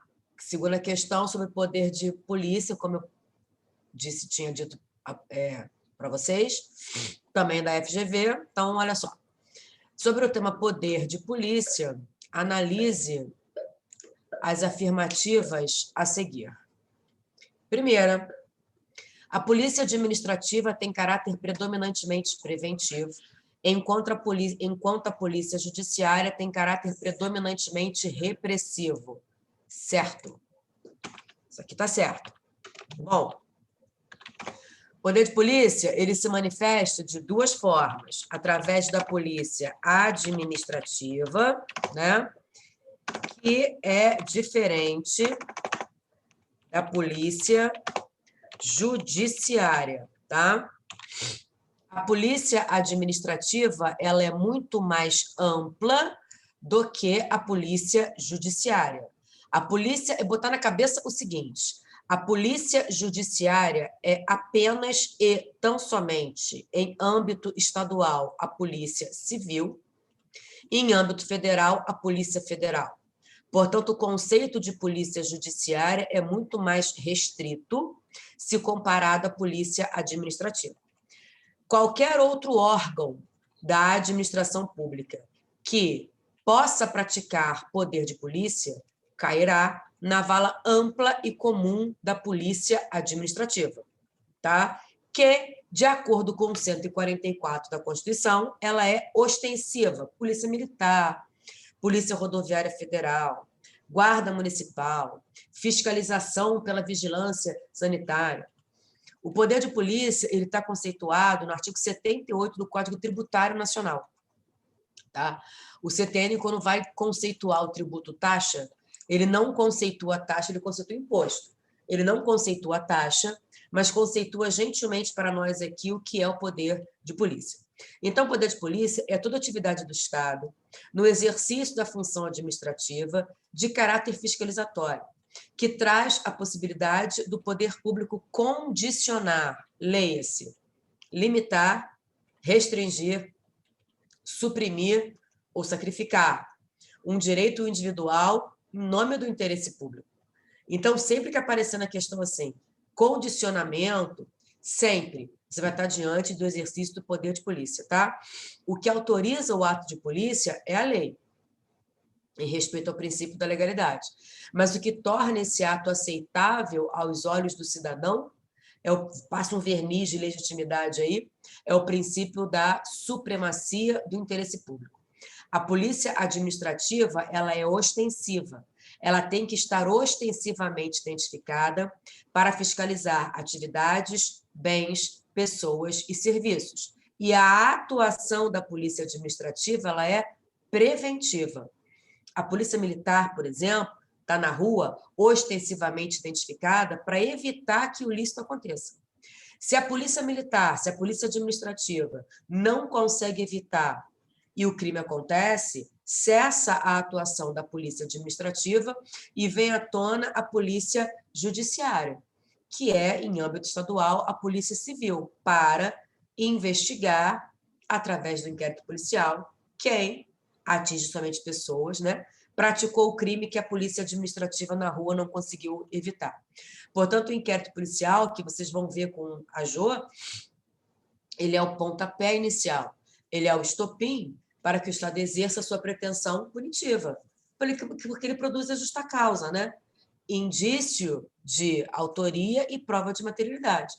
Esse é o papel da polícia judiciária, que é a polícia civil. Por isso que a polícia civil não usa farda. Ela não tem que estar identificada ostensivamente. Isso que eu estou te falando é a atual orientação do STF. Existem vozes na doutrina que falam, tem até questão da CESP, questão antiga da CESP, que ela considera a polícia militar como sendo polícia judiciária. Mas essa questão é velha, porque a atual orientação do STF é no sentido de que a polícia militar faz parte da polícia administrativa e a polícia civil e a polícia federal fazem parte da polícia judiciária. E enquanto a polícia administrativa tem atuação preventiva, a polícia judiciária tem atuação repressiva, tá? Então, a primeira alternativa, ela está errada. Desculpa, ela está certa. Se a primeira está certa, você eliminou a letra B, você eliminou a letra C e você eliminou a letra D. Né? Segunda, o poder de polícia é indelegável. Errado. Errado. Na verdade, o poder de polícia ele se manifesta em 4 etapas. Primeira fase é a ordem de polícia. A ordem de polícia é indelegável. Indelegável. Indelegável. Gente, indelegável. Eita. É um ato de império. A segunda fase, consentimento de polícia. Consentimento de polícia é delegável. Consentimento de polícia é delegável. Ato de gestão. Segunda fase, Renato, segunda fase. Terceira fase. Terceira fase. Fiscalização. Fiscalização de polícia, que também é delegável à iniciativa privada, porque também é um ato de gestão. E a quarta fase... Espera aí. E a quarta fase, que teve a atual modificação na jurisprudência do STF, que é a sanção de polícia. Aqui é o seguinte, olha só, até outubro de 2020, o STF entendia que as fases extremas eram indelegáveis e as fases intermediárias eram delegáveis, tá? Só que agora o STF entende que a sanção de polícia ela também pode ser delegada,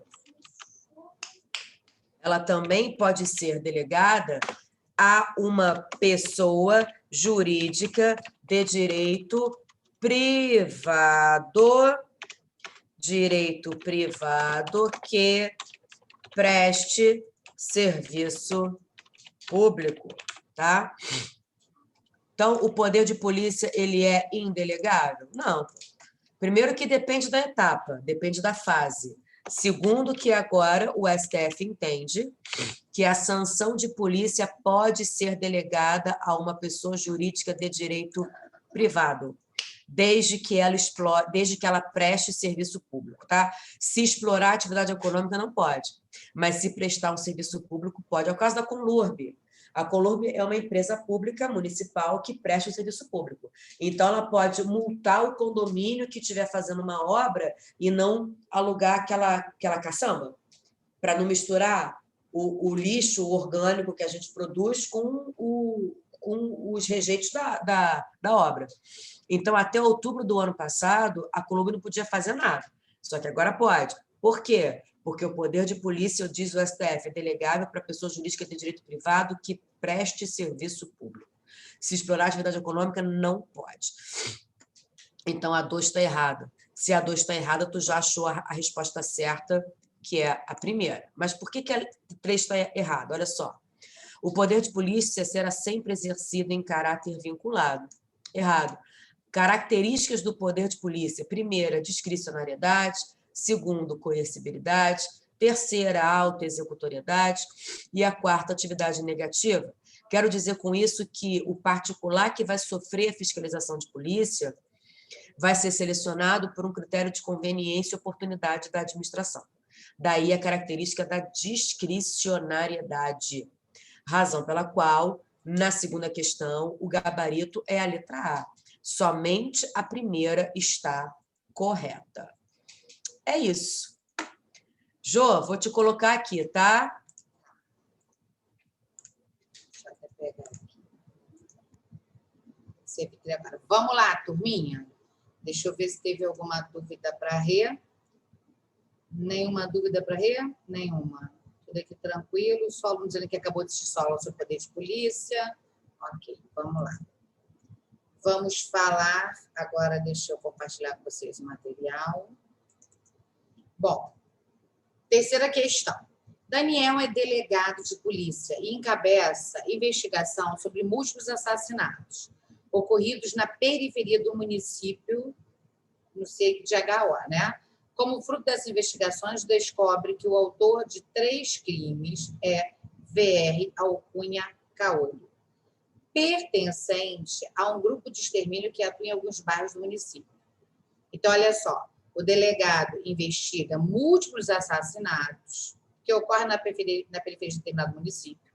E, como fruto da investigação, ele descobre que o autor de 3 crimes é VR Alcunha Caolho, que pertence a um grupo de extermínio e atua em alguns bairros do município.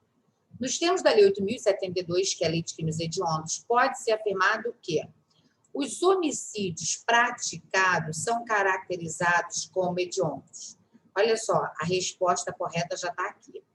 Vou te dizer por que essa resposta ela é a correta. Porque trata-se, nos termos do artigo 1º, inciso 1, da Lei 8.072/90, trata-se de crime de homicídio praticado em atividade típica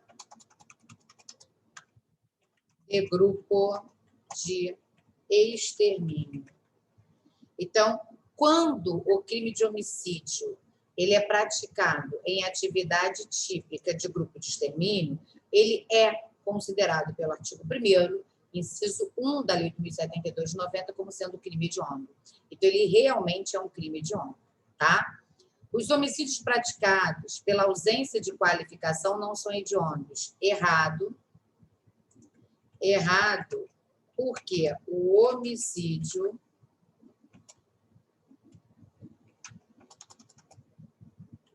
pode ser crime hediondo independentemente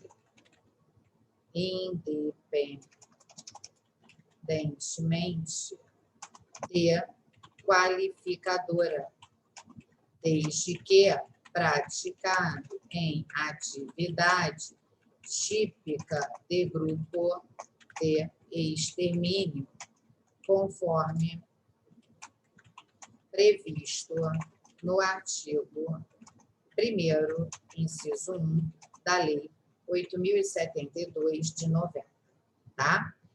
Os homicídios praticados não são hediondos, pois praticados por um só agente. Errado de novo. Eles são hediondos. Errado. São hediondos porque praticados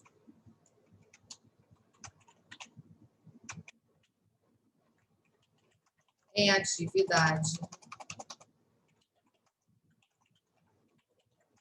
típica de grupo de extermínio. Quando praticada em atividade típica de grupo de extermínio, pode ser praticada por um só agente. O homicídio é simples, porém, quando praticado em atividade típica de grupo de extermínio, é caracterizado como crime hediondo, tá?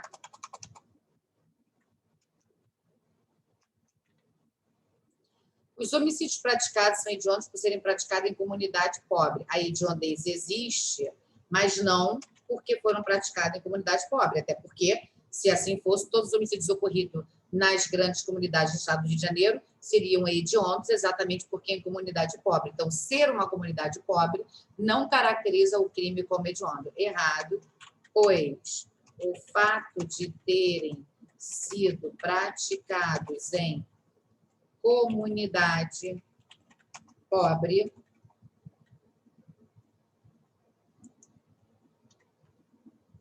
não o qualifica, mas o fato de terem sido praticados em atividade típica de grupo de extermínio, ainda que por um só agente. É o que dispõe o artigo 1º. Aliás, vou colocar já para vocês a relação dos crimes hediondos, tá? Depois da alteração da Lei 8.072/90 pela Lei 13.964, tá? Já vou aqui deixar vocês bem atualizadinhos para saberem qual é a relação. Então, são considerados crimes hediondos previstos na Lei 8.072/90, depois da Lei 13.964. Todos esses crimes que estão aqui previstos no artigo 1º são considerados crimes hediondos, portanto, aí vem aqui, ó, o inciso 1. Olha quantas alterações. 94, 2015, 2015, agora. Homicídio, quando praticado em atividade típica de grupo de extermínio, ainda que cometido por um só agente. Ainda que cometido por um só agente, tá? E o homicídio qualificado. A lesão corporal dolosa de natureza gravíssima e seguida de morte, quando praticada contra a autoridade ou agente descrito no 142 e 144 da Constituição, integrantes do sistema prisional e da Força Nacional de Segurança Pública, no exercício da função ou em decorrência dela ou contra seu cônjuge ou companheiro ou parente consanguíneo até o 3º grau em razão dessa condição. O crime de roubo, circunstanciado pela restrição de liberdade da vítima, pelo emprego de arma de fogo ou pelo emprego de arma de fogo de uso proibido ou restrito. Então, vai caracterizar crime hediondo o roubo com a pena majorada, tanto quando a arma de fogo for de uso permitido, proibido ou restrito, tá? Qualificado pelo resultado de lesão corporal grave ou morte, no caso da morte é o caso do latrocínio, a extorsão qualificada pela restrição de liberdade da vítima, ocorrência de lesão corporal ou morte, extorsão mediante sequestro e na forma qualificada, o estupro, previsto no artigo 213, parágrafos 1º e parágrafo 2º, o estupro de vulnerável, a epidemia com resultado morte, a falsificação, corrupção, adulteração ou alteração de produto destinado a fins terapêuticos ou medicinais, o favorecimento da prostituição, outra forma de exploração sexual de criança, adolescente ou pessoa vulnerável, o furto com emprego de explosivo de artefato que cause perigo comum. Isso aqui foi a grande novidade. A gente nunca pôde imaginar que o crime de furto estaria enquadrado entre os crimes hediondos. E o parágrafo único vai dizer: considera-se também hediondos crimes tentados ou consumados de genocídio, Posse ou porte legal de arma de fogo de uso proibido, veja que retiraram da IA de uso restrito. Crime de comércio ilegal de arma de fogo, crime de tráfico internacional de arma de fogo, acessório e munição, e o crime de organização criminosa quando direcionado à prática de crime hediondo ou equiparado. E os equiparados, todos vocês sabem, se não sabem, vão saber, que é o tráfico de drogas, a tortura e o terrorismo. Então, hoje, com a alteração feita pelo pacote anticrime, são esses os crimes considerados hediondo. A nossa resposta tem como base o artigo 1º, inciso 1. Ok?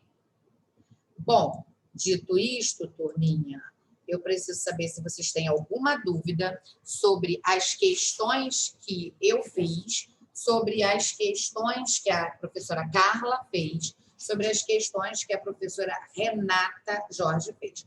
Sobre a questão da Renata, estou vendo aqui que tem algumas dúvidas. Está acompanhando aí, Renata? Tem pergunta para a Renatinha, dizendo, Renata, polícia administrativa é um dever de polícia judiciária. Não, polícia administrativa é um dever e polícia judiciária é um direito? Pode entender assim? Não, essa relação está errada, porque tanto a polícia administrativa como a judiciária são deveres do Estado, são manifestações obrigacionais do Estado. Diminui um pouco isso aí, por favor. A diferença é como ela se manifesta. Uma se manifesta preventivamente e outra repressivamente. Essa é a diferença. Outra coisa, não é porque a polícia militar não tem que fazer a correlação da ostensividade da polícia, que acho que o Daniel que me perguntou aqui há um tempo atrás. A ostensividade da polícia administrativa, ela não tem a ver com o fato da PM ser militar, porque a PRF não é militar e a polícia é ostensiva porque usa farda. Guarda municipal e a fiscalização da vigilância sanitária para saber se você está comercializando alimentos fora da validade. Os agentes públicos estão com aquela roupa, né, da Anvisa, fiscalização. Então, não tem que fazer a correlação da polícia administrativa com o fato de ser militar. Porque a PM é só um exemplo da polícia administrativa, né? Toda a polícia administrativa é ostensiva. E, na verdade, ser a polícia administrativa ostensiva é para proteger o cidadão, né? É um direito do cidadão saber que vai ser fiscalizado. Por isso que é direito do cidadão pedir a identificação do agente público no momento que ele for fiscalizar, caso ele não esteja ostensivamente identificado. Entendeu? Só para poder dar uma completada aqui na resposta da Rina, nem completar a resposta dela, porque pode ser que esteja da dúvida de vocês. A própria Constituição, no artigo 144, ela diz para a gente quando é polícia judiciária e quando não é. Então, a Constituição Federal, ela já disse expressamente que as polícias judiciárias são Polícia Federal e Polícia Civil. A Polícia Judiciária, ela está no artigo 144, parágrafo 1º, inciso 4, e a Polícia Civil está no 144, parágrafo 4º, ambos da Constituição. O que quer dizer isso? Que nós temos dois grandes ramos da polícia, no caso da segurança pública, a Polícia Judiciária e a Polícia Preventiva ou Extensiva, né? Essa Polícia Judiciária vai ser exercida por quais polícias? Civil e Federal. Tipicamente, constitucionalmente falando, a única polícia que vai exercer a dupla função com previsão na Constituição de forma típica é a Polícia Federal, que vai ter tanto a função de preventiva quanto a de judiciária. Quando você lê lá o artigo, vou até compartilhar com vocês que fica mais fácil vocês visualizarem, quando você lê a Constituição Federal, no artigo 144, o legislador vai dizer para você o seguinte, no parágrafo 1º, a Polícia Federal, instituída por lei, ou como órgão permanente organizado e mantido pela União, estruturado em carreira, destina-se a... Aí ele coloca aqui, ó, bem claramente, você não tem nem como ter dúvida disso, tá? Por quê? Eu estou falando isso porque eu falo muito disso na parte de processo penal, quando a gente estuda inquérito. Então, adorei a pergunta já para resolver a nossa vida, né? Então, ó, exercer com exclusividade a função de Polícia Judiciária da União. Então, a Polícia Federal, ela exerce com exclusividade a função de polícia judiciária da União. Mas isso retira dela a condição de polícia preventiva? Não, porque aqui no inciso 2, o legislador vai dizer é a atribuição da Polícia Federal prevenir. Então, ela é preventiva também. E veja que ela não está de fardo ostensivamente na rua todo o tempo. Então, uma coisa não tem nada a ver com a outra. Então, prevenir e reprimir o tráfico de drogas, contrabando de caminhos sem prejuízo da ação da Polícia Fazendária. E se você for aqui no parágrafo 4º, o legislador vai dizer aí para você que as polícias civis dirigidas por delegados de polícia incumbem a função de polícia judiciária. Ressalvada a competência da União, porque quando se trata de competência da União, quem vai exercer é a Polícia Federal. E exceto as militares, porque quando se trata de infração penal militar, quem investiga é a própria instituição militar. Então, aqui você vai ter a Polícia Federal como polícia judiciária e preventiva, já as demais polícias tipicamente serão preventiva e a Polícia Civil tipicamente será civil. O que não impede, aí a Carla vai saber melhor do que eu explicar isso, e a Rê também, não impede delas atipicamente auxiliarem umas às outras, porque estão aí como órgãos de segurança pública. E aí a Carla, como professora de constitucional, tem um domínio maior para explicar isso a vocês. De qualquer forma, é só para saber que quando a gente for estudar inquérito policial, quem investiga e quem preside inquérito policial? A Polícia Judiciária. Quem é a Polícia Judiciária? Civil e federal. Quando vai ser a Polícia Federal? Quando o crime praticado for contra a ordem política e social, em detrimento de bens, serviços e interesses da União, de suas entidades autárquicas e empresas públicas, assim como as infrações que tenham repercussão interestadual ou internacional, que a lei exige a repressão uniforme. Se for qualquer uma dessas infrações aqui do 144, parágrafo 1º, inciso 1, a Polícia Federal vai exercer a função de polícia investigativa e ela que vai presidir o inquérito. Não é nenhuma dessas infrações, não é crime militar, quem investiga é a Polícia Civil. Daí nós falarmos que a Polícia Civil ela vai ter o que a gente chama de atribuição residual. Ou seja, aquilo que sobra, aquilo que não é afeto, a Polícia Federal ou a polícia, ou as polícias militares, né, porque são infrações militares, serão de atribuição da Polícia Civil. Só fiz esse adendo, aproveitei, porque isso é mais um tema que nós estudaremos quando formos falar de inquérito policial, tá? Foi só por isso que eu acabei me intrometendo aí na respostinha da Diva Rê. Mais alguma coisa, Nada. Brilhantemente, não tem mais nada para falar. Não tem nada para falar. Não, olha, eu acho que foi ótimo, né? Não, o Tiago ainda pergunta, quando atua em repressão de tráfico ou contrabando na fronteira, quando ela está atuando em fronteira, ela também é polícia, segundo o inciso 2, aeroportuária de fronteira e marítima. Aí ela vai ser polícia o quê? Preventiva, ostensiva. Aí, quando o crime de contrabando acontece, por exemplo, ou o crime de tráfico acontece, ela vai ter que investigar. Aí deixou, nesse caso, de ser polícia ostensiva e passou a ser polícia o quê? Judiciária. Entenderam? Bom, foi lindo, né? Deixa eu só falar uma coisa rapidinho. Tem dúvida para tirar ainda? Deixa eu só falar uma coisa aqui rapidinho. Pedir cautela aos alunos para não misturar as matérias, porque isso acontece. Então, assim, quando você pegar a sua prova, tiver escrito lá direito administrativo, você vai começar a fazer a prova de direito administrativo. Exatamente. Aí você esquece o processo penal. Esquece. Porque você vai fazer a prova e tem que colocar a resposta sob a perspectiva do direito administrativo. Acabou a prova, aí vai começar a prova de constitucional, aí você vai estudar, vai marcar de acordo com a perspectiva e por aí vai. Porque, às vezes, uma mesma pergunta, o teor da pergunta é igual em constitucional, administrativo e processo penal. A pergunta é a mesma, só que a resposta é diferente. Só para vocês tomarem cuidado. Eu sei que parece uma insanidade isso, mas é assim. É assim que a vida é. Com certeza. É exatamente isso, exatamente. Com certeza. Mas eles vão ter a ciência disso, né, na nossa mentoria, né? A gente deu um gostinho aqui para que eles conhecessem, né, os meus alunos conhecessem vocês os alunos da Rê conhecessem a gente e assim vice-versa. E vira e mexe a gente faz esses aulões, né, Jô, né, Rê? Não só para a PSERG, mas também para o TJ, incluindo aí a diva Deise. Eu até, usando o brinco que ela me deu só para homenageá-la, que ela não está aqui, né, porque a matéria dela não é pertinente, mas ela está no coração da gente. Então, eu quero agradecer, afinal de contas, já passou das 10, né? Já 10h15. Muito obrigado pela presença, muito obrigado pelo carinho de sempre.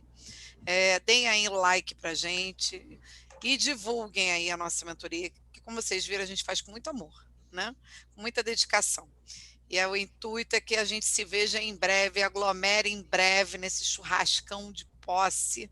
Ai, sensacional. Gente, não aguento mais essa vida. Nem eu. Essa vida de privação de prazeres mundanos, eu estou de saco cheio disso. Pois é. Gente. Então, olha só, a gente encerra a nossa... Na verdade, para quem já está na nossa mentoria, a gente está encerrando a nossa primeira aula, né? Vai ficar aí como aula inaugural. Para quem não faz parte ainda, fica o convite, venha fazer. Você já teve a oportunidade de conhecer o nosso trabalho, é assim que a gente trabalha. Não serão todas as aulas com as 3. No mês, nós temos, em regra, 4 semanas. Como será? Na semana, vocês vão ter 3 encontros. Um comigo, um com a Carla, um com a Renata. Na primeira, segunda e terceira semana do mês, funciona assim. Você tem um encontro com cada professor. Então, você tem 3 encontros por semana, um com cada professor. Na quarta semana, você vai ter um só encontro com as 3. Nesse formato que nós fizemos hoje. Por quê? A nossa mentoria terá as aulas com correção de questões, exposição da teoria em cima dessas questões, porque, como vocês viram, quando a gente corrige, a gente não apenas dá o gabarito, mas a gente trabalha a teoria em cima da resolução das questões. É assim que será feito o nosso trabalho em todas as aulas. E, na última semana do mês, você não vai ter 3 dias de aula, você vai ter um dia só. Por quê? Nós vamos escolher um dia para que as 3 estejam juntas, e vocês saberão isso antecipadamente, para que nós possamos fazer um simulado. Então, a nossa mentoria vai ser de teoria com exercício durante 3 semanas do mês, e na última semana de cada mês, nós teremos um simulado. Esse simulado será disponibilizado integralmente para os nossos alunos da mentoria. Para aqueles que não fazem parte da mentoria, a gente vai colocar a divulgação nas redes sociais, vai colocar um precinho lá baixinho apenas para o aluno participar da turma de simulado, mas é claro que a gente está aqui para que vocês conheçam o nosso trabalho. Quem não conhecia o meu passou a conhecer, quem não conheceu o da Carla e da Rê também passaram a conhecer, porque tem alunos que só estavam na minha mentoria, outros estavam só na delas.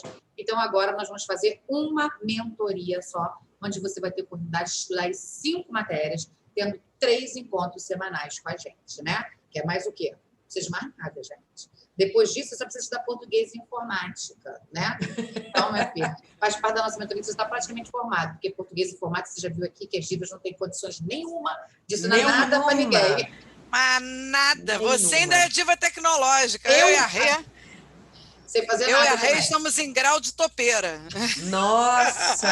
Nossa, abaixo da crítica, abaixo da crítica. Eu não tenho condições de opinar. Aqui está dizendo Daniel Pitanga, divas gostaria de uma orientação para estudar os assuntos para a próxima aula, já sabe. A gente vai disponibilizar esse material, Daniel, fica tranquilo, tá? O QAS, que é o quadro de aulas semanais, ele só é disponibilizado no domingo à noite mesmo, porque a gente precisa ter uma noção de como vai ser a nossa semana. As 3 são, além de professoras, mães, somos advogadas. Então, a nossa vida é uma loucura. Mas, como a Rê falou e a Jô também, a gente faz isso com muito carinho, né? Mas a gente também tem percalços, né? Somos pessoas, né, normais, né? Então, a gente precisa ter uma noção de que audiência que a gente vai ter, o que vai acontecer, quando a gente vai poder dar essas aulas. Isso sempre vai ser liberado aos domingos. E aí o material vai ser enviado, tá, Daniel? O aluno já fica sabendo no domingo, todo domingo. Por exemplo, hoje é quinta. No próximo domingo você vai receber um QAS na nossa lista de transmissão, onde você vai saber o dia da aula de cada um e o assunto que será trabalhado. É sempre assim, tá? Sejam bem-vindos. Sejam bem-vindos nossa aqueles mentoria. que estão, muito bem-vindos aqueles que não estão, venham fazer parte, que você vai ver que vai ser muito bom para você e para a gente também, tá bom? É verdade. Curtam, compartilhem, Beijo. divulguem nosso aulão, tá? Divulguem Isso. nossa mentoria, avisem para os amigos. Sigam para a que eles tenham gente nas redes conhecimento. sociais. Sigam a gente quer ter 1 milhão de amigos, que nem o Roberto Carlos. Isso. Isso aí. Um beijo, querido. Beijo para vocês. Foi um prazer. Foi um prazer estarmos aqui. Beijo. Boa noite, tchau. beijo. Boa noite. Beijo, tchau.